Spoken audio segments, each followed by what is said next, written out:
दिया है माँ ने मुझे दूध भी वजू करके, महाज़े जंग से मैं लौट कर ना जाऊंगा।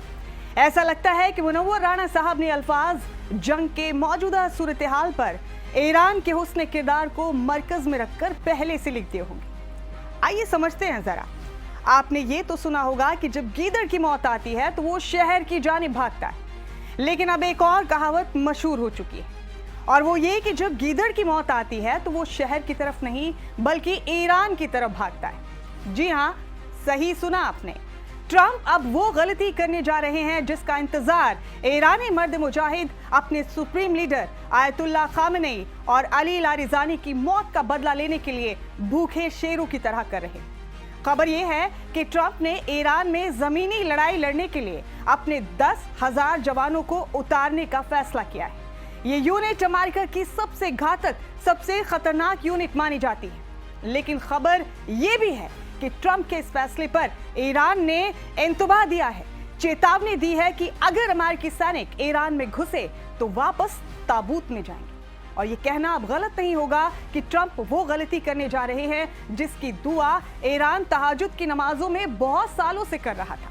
यानी ट्रंप की ये गलती एक फुल टॉस बॉल की तरह है जिसको बाउंड्री के बाहर भेजने की महारत ईरान के बच्चे बच्चे को हासिल है। और इसीलिए ट्रंप के इस फैसले से ईरान में जश्न का माहौल है। दुनिया बखूबी जानती है कि ईरान की असली ताकत उसकी ज्योग्राफी है, जिसको एक तरफ तो ईरान के जवानों ने जबर जेर के साथ मुकम्मल हिफ्ज कर रखा है, यानी ईरानी जवान इन्हीं पहाड़ों और सुरंगों में रहते हुए मजबूत हुए, और जबकि दूसरी तरफ ट्रंप की वो सो कॉल्ड घातक यूनिट है जिसको ईरानी ज्योग्राफिया का अलिफ बे भी नहीं मालूम।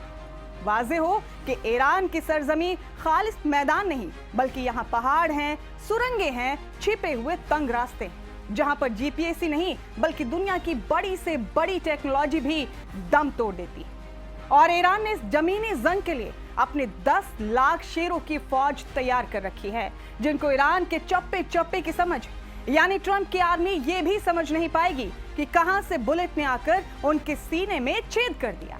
यानी अमेरिका और यहूदियों के लिए ये रास्ता कुलसरात के रास्ते की तरह बाल से बारीक और तलवार से तेज होगा, जिसको पार करना दज्जालियों के लिए मुश्किल ही नहीं बल्कि नामुमकिन होगा। ऐसा लगता है कि ईरान की लीडरशिप ने अपने बाल धूप में सफेद नहीं किए।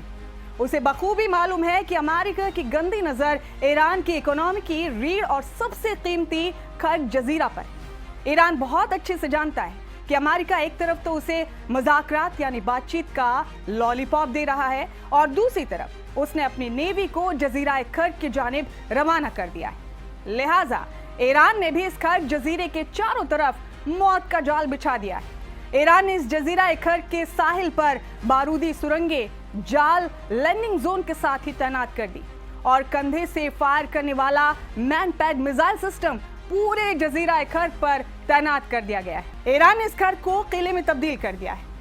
कुल जमा यह है कि ईरान की तैयारी देखकर ऐसा लगता है कि अगर दुश्मन ने अपने नापाक कदम इस जजीरे पर रखने की जुर्रत की तो ईरानी आर्मी उनका टिकट हवा में ही काट कर उन्हें जहन्नुम को रुखसत कर देगी। इसका ट्रेलर हाल ही में ईरान ने दिखा भी दिया, जब अमेरिकी आर्मी ने रात के अंधेरे में चोरों की तरह खर्ज जजीरे पर उतरने की नाकाम कोशिश की तो ईरान के मुस्तैद जवानों ने उनको दबोच लिया।